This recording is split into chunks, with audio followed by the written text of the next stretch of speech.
A diferencia de la mayoría de casos cubiertos en esta serie de vídeos, la palmera abanico, junto a otro que veremos más tarde en este vídeo, son un tipo de críptido que retratan cierta tragedia.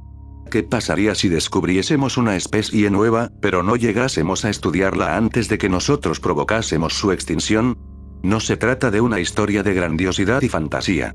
Perteneciente a las islas del noroeste hawaiano, la Isan fue descubierta por americanos y europeos alrededor de la década del 1820 por barcos balleneros, gracias a los cuales pronto las aguas al noroeste del archipiélago hawaiano se convirtieron en populares rutas comerciales.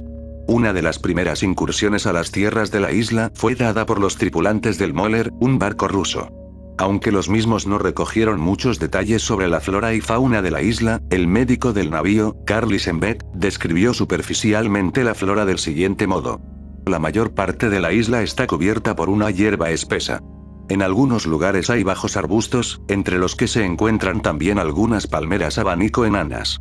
Décadas más tarde, en el 1859, el capitán del navío Gambia realizó una recopilación más detallada sobre la flora del área, bajo el título de 25 variedades de plantas, algunas de ellas espléndidos arbustos florecientes, pero las recolecciones del capitán desaparecieron, y si en estas se hablaba en más detalle de la extraña palmera abanico enana no se sabe. Alrededor de los mismos años otros individuos hicieron notar estos árboles, cada vez menos presentes, encontrándose solo 5 en la isla para 1859.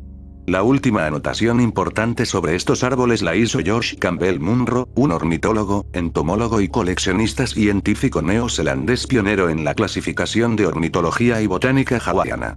Tras su llegada a Honolulu en 1890, Munro se dedicó a dirigir un rancho hasta que logró asentarse por completo en la isla de Lanai, donde escribió múltiples libros sobre las aves del archipiélago, muchas de las cuales se encuentran extintas a día de hoy.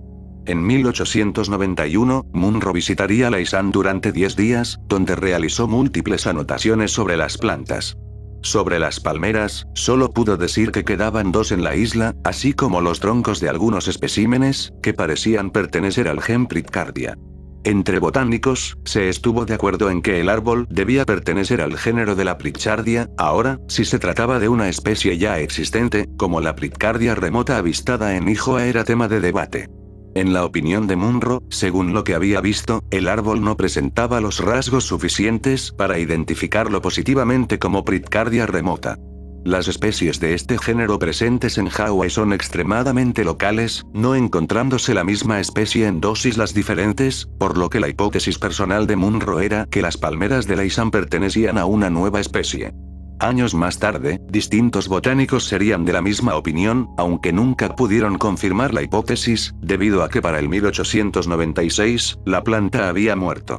Cuando el zoólogo alemán Hugo Schauinsland visitó la Isan en el 96, todos los árboles habían sido derribados, utilizada su madera como carbón según la evidencia recogida por el zoólogo. Los troncos remanentes de esta especie extinta señalaban a una población de cientos de árboles a lo largo de la isla en décadas pasadas. Lo único que pudo identificar in situ fue que los troncos llegaban a tener 50 centímetros de diámetro, y según testimonios de personas que habían visto los árboles, estos tenían enormes hojas con forma de abanico, inflorescencias alargadas, y largos racimos de fruta. Ningún coleccionista llegó a extraer un espécimen de la isla, y lo único que resta de la existencia de la palmera de la Isan es una fotografía de autoría desconocida, tomada en algún momento entre el 1891 y el 1896, retratando a 2 de los últimos especímenes de una especie que pronto estaría totalmente extinta, hallándose por última vez lo que alguna vez fue una palmera de la Isan en 1914, descrita como un montón de restos en descomposición.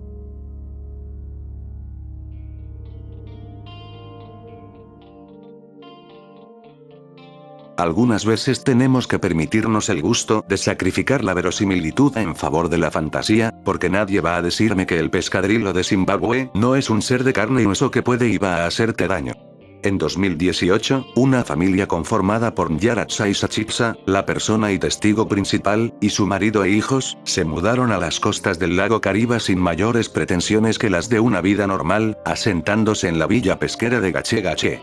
Lamentablemente, las tragedias comenzarían a asolar a la familia pocos años tras la mudanza, siendo la primera de ellas la muerte del marido de Nyaratsa Isachitsa en 2021, atacado por un cocodrilo violento que dejó a su paso 25 cadáveres en Gache Gache. La extrañeza particular de este cocodrilo, y de este ataque sobre todo, es que parece que el cocodrilo tenía un modus operandi, pues siempre dirigía sus fauces a la genitalia de sus víctimas. En el caso del marido de Sachitsa, lo más raro fue que el cadáver había dejado perfectamente intacto tras el ataque, algo prácticamente nunca visto en ataques de cocodrilo, que suelen destrozar a sus víctimas. Siguiendo la muerte del hombre de la casa, el hijo menor de Sachitsa fue violentamente atacado por la espalda por un babuino, que abandonó la escena desapareciendo entre los arbustos, tras dejar gravemente herido al niño. Luego, en 2023, el suegro de Sachitsa sufriría también una muerte violenta a manos de otro animal. En este caso, un hipopótamo. En abril de 2024 otro desastre esperaba a la vuelta de la esquina. Sachitsa, como siempre, se dirigió al mercado de la costa para comprar pescado. En sus palabras, mientras regresaba a casa podía sentir que algo la estaba observando, lo cual era mucho peor que ver algún animal o monstruo dando caza. De pronto, frente a la mujer se apareció una extraña criatura horrible, mezcla de pez y de cocodrilo, que hizo ademán de atacarla, cosa que logró evitar al salir corriendo gritando por auxilio. Nadie más parece haber visto a la criatura, pero Sachitsa asegura no haberla alucinado. Al por fin llegar a su hogar, sus hijos tenían una rara noticia para ella. En su ausencia, una especie de lagarto se había metido en la casa mientras los jóvenes jugaban. Cuando entraron en la cocina y el animal los vio, huyó del hogar. En última instancia, el líder tradicional de la aldea opinó que lo que Sachitsa y su familia necesitaban era una ceremonia de limpieza para que los espíritus sobrenaturales dejasen de perseguirla a ella y a su familia, continuamente atacada por la fauna salvaje. Aunque la propia Sachitsa y el líder local opinasen que esto podría tratarse de algún tipo de maldición, provocada o influida por esta última criatura anómala que Sachitsa vio, lo más lógico de suponer es que la mujer haya desarrollado una fobia a ser atacada por animales salvajes, debido a las muertes traumáticas de su marido y suegro, así como el ataque que su propio hijo sufrió, creyendo que ella misma será atacada en cualquier momento. ¿Por qué vio, entonces, una mezcla de pez y cocodrilo? Estando en una comunidad pesquera y habiendo tenido un acercamiento tan traumático con los cocodrilos, no es extraño que ambas imágenes se fusionasen bajo un episodio de estrés como el que estaba sufriendo en el momento del avistamiento.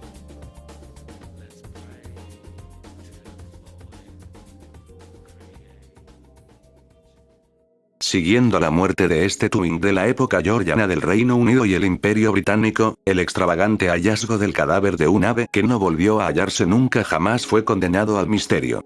Thomas Edward Bowditch fue un autor y viajero inglés el cual jugó un papel clave en la disolución de la Compañía Africana de Comerciantes y la transición del poder sobre la Costa de Oro británica, lo que hoy es Ghana.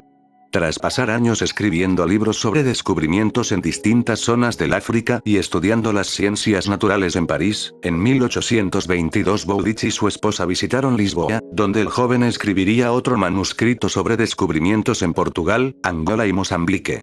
El año siguiente, pasarían los meses en Madeira y Porto Santo de camino a África. Durante esta travesía Bowditch recogió el hallazgo de un ave que destacó por su extrañeza. Vi otra ave, más curiosa todavía, pero dudo que sea nativa de la isla. El contorno del pico se parece más al del ave obispo o viuda, pero la comisura está situada como la de los anates o gráculas, inmediatamente debajo de la fosa nasal, formando un ángulo mucho más profundo. Evidentemente pertenece a la Goniapea, entre una fringila y un Corythrus. La mandíbula superior se cierra sobre la inferior, y el dedo del medio es más largo que los otros. Toda el ave es negra, a excepción de la cabeza, que es más azul. Nombre científico, Goniapea leucosepala. Lamentablemente, cuando la pareja llegó a Gambia, pretendiendo alcanzar la Sierra Leona, Bowditch contrajo la malaria, muriendo en Banjul, la capital de Gambia, antes de poder concluir su viaje. En lugar de sumirse en la tragedia y el dolor, la viuda continuó el viaje hasta el final, publicando el último manuscrito de Bowditch con el nombre de Excursiones en Madeira y Porto Santo, a lo que se añade una narrativa de la continuación de la travesía hasta su compleción en 1825. Tras su muerte las múltiples pertenencias de Bowditch, entre las que se encontraba una colección de objetos adquiridos del pueblo asante de Ghana, recibieron la atención del Museo Británico. Si entre las pertenencias se encontró alguna vez el cuerpo del ave muerta que Bowditch consideró una nueva especie descubierta, no se sabe, pues aunque retrató la cabeza del animal con fino detalle, el ave en sí no se encontró nunca, y muchos de los especímenes recolectados por Bowditch se perdieron al ponerlos en ruta a Europa. Los viajeros que pasaron por Madeira y Porto Santo en décadas posteriores no se encontraron con la susodicha ave. Entre los más relevantes, se encuentran Richard Thomas Lowe, un botánico que se dedicó al estudio extenso de la flora y fauna de Madeira, y Charles Darwin, que en 1859 notó la extraña ausencia de especies endémicas en las islas. Más de un siglo más tarde, el ornitólogo alemán Harald Piper encontró restos y subfósiles de fringílidos en Madeira, entre las que se encontraba una nueva especie del género Acanthis. Tras estudiar a las especies de aves precoloniales y la evolución de la alteración humana al entorno de las islas, se denotó que muchas especies de ave fueron extinguidas durante el período posterior al 1420. Siendo que no volvió a verse un pájaro parecido, el pinzón de Madeira se considera críptido en el estricto sentido de que es una especie hipotética no estudiada por la ciencia debido a su reciente extinción a causa de la mano humana.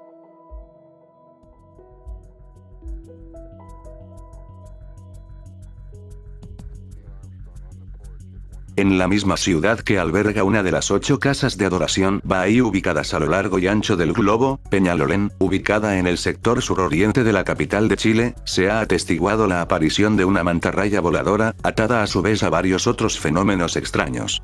Las rarezas empezarían alrededor de febrero del 2013. Miembros del Instituto de Investigación y Estudios Exobiológicos de Chile habían estado recibiendo a lo largo del año varias declaraciones de distintos testigos que detallaban el avistamiento de criaturas semihumanoides o humanoides, voladoras, que se deslizaban fácilmente por los cielos. Aparte de la majestuosidad de ver a un ser así volar, de vez en cuando también se hablaba de cómo estos seres o animales se posaban con paciencia en las copas de los árboles o en los postes de alumbrado público. Una de las primeras declaraciones llamativas en retrospectiva fue la otorgada por un comerciante de la localidad de Peñalolén, Félix Álvarez. En su relato de los hechos dijo que, durante un atardecer de inicios del verano, o sea, alrededor de fines de febrero, se encontraba tratando de capear el calor en el patio trasero de su hogar cuando, en el cielo vislumbró, una figura como la de un hombre pájaro volar. Al pedírsele que aclarase por qué consideraba que era un hombre mitad pájaro, añadió que pudo ver claramente extremidades humanoides en la parte baja de su cuerpo, de aspecto gelatinoso, con unas alas conectadas a las extremidades superiores, alcanzando un total de 2 metros, con aparentes ojos rojizos y una cabeza pequeña. Pudo ver todos estos detalles con tanta claridad gracias a que la criatura se había posado no muy lejos de su casa en un árbol enorme cerca del patio. Al procesar lo que veía, Álvarez se metió a su hogar para buscar algún garrote con el que defenderse, pero al salir, el ser ya había desaparecido. Meses más tarde, en septiembre, lo que podría haber sido un testimonio aleatorio llamaría la atención del Instituto de Estudios Exobiológicos cuando surgió un nuevo testimonio sobre el avistamiento de este ser, esta vez denunciado al canal La Red en lugar de directamente al instituto. En esta ocasión sucedió en la noche del 29 de septiembre de 2013. Eran las 9 cuando unos skaters dijeron ver a una criatura enorme mitad hombre, mitad pájaro, volando sobre los edificios circundantes para luego posarse en un árbol del Parque Bustamante en el centro de Santiago. Cuando el instituto se enteró de la noticia investigó in situ, encontrándose 2 testigos más. Una pareja de ancianos describió al ser como un ser de unos 2 metros, con cabeza pequeña parecida a la de un perro, con orificios rojizos donde debían estar los ojos, así como un grandioso par de alas que conectaban las extremidades superiores con las inferiores. Desde entonces surgieron otros testimonios en varios otros lugares de Santiago, donde se decía que tenía la apariencia de una mantarraya con aspecto humano que volaba. Otros testigos dijeron ver al hombre pájaro comiéndose un perro cerca de una basílica. Esto último no se pudo comprobar de ninguna manera, pero las investigaciones sobre el fenómeno arrojaron luz sobre casos todavía más antiguos. En el año 1990, el comerciante Federico Rojo Feria se encontraba con una compañera de trabajo en el piso 19 de la Torre de Santa María, cuando ambos observaron a un ser volador de aspecto humanoide surcando el cielo. Pasó a escasos metros del gran ventanal donde estábamos situados, para luego hacer un gran vuelo elíptico y planear majestuosamente sobre las aguas del río Mapocho, luego subió nuevamente y se alejó dirección de la cordillera. Las formas de las alas eran de una gran ave, pero las otras partes de su cuerpo eran de configuración humana. Los brazos no los pude distinguir con claridad, pues se difuminaban entre las formas de las grandes alas. Curiosamente, en el mismo año, el periodista de investigación Osvaldo Murray cubrió otro caso similar para la revista Revelación, donde un ser volador humanoide se posó sobre un gran árbol en la población Juanita Aguirre. El hilo se puede seguir desenredando ampliamente, con otra aparición de un hombre mantarraya o pájaro en el 2011, el 87, el 66, los 50, e incluso fines del 1800 solo en Chile, donde ha habido una gran actividad de humanoides voladores por algún motivo.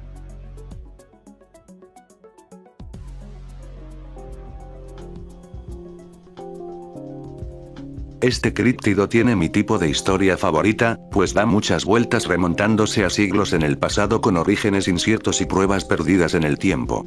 Empezando por el punto de referencia más reciente, el último avistamiento de este críptido sucedió en el 1965, bajo el contexto de la exploración submarina realizada por el primer vehículo de sumergimiento profundo clase Alvin, el DSB Alvin, capaz de bajar a una profundidad de 2.440 metros. Las primeras travesías de exploración se llevaron a cabo en la isla de Andros en las Bahamas, donde realizó una misión submarina sin tripulación durante 12 horas, alcanzando los 2.300 metros de profundidad. El 20 de julio realizaría su primera expedición con tripulantes, bajando esta vez solo 1.800 metros.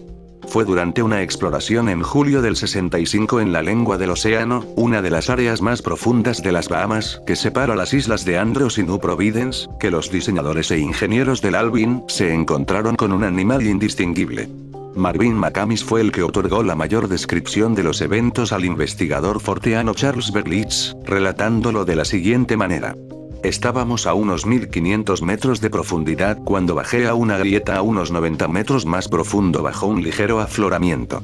Decidimos ir más profundo porque el cable que seguíamos pasaba por esta grieta. Ahí mismo lo vi. Lo primero que noté fue un movimiento. Pensé que nos estábamos moviendo nosotros, a lo largo del cable, pero al comprobar que estábamos estacionarios, confirmé que era el objeto el que se movía. Se me ocurrió que podía tratarse de algún poste eléctrico, sobre todo por su forma gruesa. Giré el submarino en arco para tener una mejor vista de esta cosa fuese lo que fuese, cuando me vi sorprendido al ver un cuerpo grueso con aletas, un cuello largo, y una cabeza como de serpiente con dos ojos que nos miraban. Era como un lagarto gigante con aletas, dos pares de ellas. Acto seguido nado hacia arriba dándonos la espalda antes de que pudiéramos posicionarnos con las cámaras. Tenía un rango de fotografía de 5 a 7 metros frente al submarino, y el animal ya se había ido del ángulo de las cámaras, aunque seguía presente. No me gustaba lo que estaba sucediendo, así que decidí en ese momento que teníamos que subir. No me podía creer lo que vi, pero no quería seguir rondando por allí. Debido al estatus de los presentes en el vehículo submarino, habiendo el capitán McCamis recibido una medalla por servicio meritorio de manos de la secretaria de la Armada estadounidense por haber ayudado en la recuperación de una bomba de hidrógeno perdida con el Alvin, y el capitán Bill Rainey habiendo recibido varios reconocimientos por el éxito en sus misiones submarinas, este relato de un encuentro con una bestia submarina desconocida fue un gran mérito para la comunidad de criptozoólogos, aunque lamentablemente el investigador que incluyó el relato en su libro repitió durante años y en múltiples trabajos que la expedición había sucedido en el 69 en lugar del 65, por lo que la información no estaba contrastada, y al mismo tiempo, se veía severamente sesgada por la perspectiva de que la criatura tenía que tratarse de un plesiosaurio, superviviente de la era de los dinosaurios. Este error en las fechas no sería corregido hasta más de 30 años más tarde, cuando el criptozoólogo Scott Mardis contactó con McCamis para confirmar el relato. La última vez que un criptozoólogo intentó entrevistarse con McCamis fue a inicios de los 2000, cuando Richard Greenwell, secretario de la Sociedad de Criptozoología Internacional, viajó a Port St. Lucie para ver al capitán. La entrevista se llevó a cabo con normalidad, pero la transcripción de la misma no pudo ser publicada en la revista de la Sociedad Criptozoológica ya que esta colapsó por dificultades económicas en el 98, luego en 2004 McCamis murió y el secretario Greenwell sucumbiría al cáncer en 2005. No tiene mucho que ver con el todo de esta historia, pero me pareció tragicómica la sucesión de tragedias. El caso es que, aunque la mayoría de los proponentes siguen la teoría del plesiosaurio, hay una que me gusta mucho más, y es la posibilidad de que este fuese el avistamiento más moderno de la foca cuellilarga, o como el zoólogo Josh Shaw la nombraría en el 1800, la foca longicolis. En su libro Zoología General o Historia Natural Sistemática, describe la siguiente especie. Foca longicolis, foca inauriculata, colo elongato, pedibus anterioribus piniformibus. Foca sin orejas de cuello largo, con las patas delanteras peniformes. Con un cuerpo delgado, longitud de nariz a patas traseras tan grande como de estas hasta la cola, sin garras en las patas delanteras, que parecen aletas. Esta especie fue mencionada por Gru en su Museo de la Sociedad Real, y figura en las Transacciones Filosóficas. Su lugar nativo es incierto. La cita a la que refiere es del anatomista y fisiólogo Nehemia Gru, el padre de la anatomía de las plantas, el cual catalogó en un texto titulado Museum Regalis Societatis, o un catálogo y descripción de todas las rarezas naturales y artificiales que la sociedad real posee y son conservadas en el Colegio Gresham. Como notarán, los títulos de las obras antes eran mucho más intuitivos. En la página 95, Gru solo menciona de esta criatura no haberla visto mencionada nunca antes. Es mucho más delgada que cualquiera de las anteriores, pero donde principalmente difiere, es en la longitud de su cuello, pues de la punta de la nariz hasta la punta de los pies, y de allí hasta su cola, mide lo mismo. Además que en lugar de patas delanteras posee aletas, careciendo garras que las otras sí tienen. Durante el siglo siguiente, James Parsons y Robert Kerr reiterarían la existencia y descripción de este animal, haciendo el primero ilustraciones hipotéticas de cómo se verían los especímenes, y el segundo otorgándole un nombre científico, foca mutica. Todas estas aseveraciones tienen su origen en una piel taxidermizada alojada en el Museo de la Real Sociedad de Londres a mediados o fines del 1600, la cual tiene un origen totalmente desconocido, pues Nehemia Gru solo la describió y catalogó, ignorando de dónde había sido extraída y cuándo. Sería lógico pretender analizar esa piel a día de hoy, pero la cosa es que desde la última vez que fue observada hace siglos, desapareció. Sin embargo, múltiples zoólogos y criptozoólogos a lo largo de la historia han apuntado a la posibilidad más realista de que un buen número de avistamientos de plesiosaurios o reptiles marinos alargados no fuesen estos monstruos, sino casos de avistamientos de focas de cuello largo. Cada varias décadas esta teoría es reciclada por algún nuevo teórico. En el 1892, Antonie Cornelis Oudeman arguyó esta posibilidad en su libro La Gran Serpiente Marina, que luego daría lugar a que Bernard Heuvelmans escribiera un libro cubriendo la misma teoría en el 1968. La evidencia circunstancial podría ayudar vagamente a este animal, pues desde el 1953 no se ha descubierto ningún pinípedo, animales pertenecientes al grupo de las focas y las morsas, nuevo, y según un artículo escrito por Michael Woodley, un académico ecólogo doctorado en la Universidad de Londres que ha seguido la trayectoria de Heuvelmans, se aproxima que existan unas 15 especies de pinípedos aún no descubiertas. ¿Serán entonces los avistamientos de serpientes marinas nada más que focas de cuello largo? ¿Fue eso lo que se vio en las primeras expediciones del Alvin?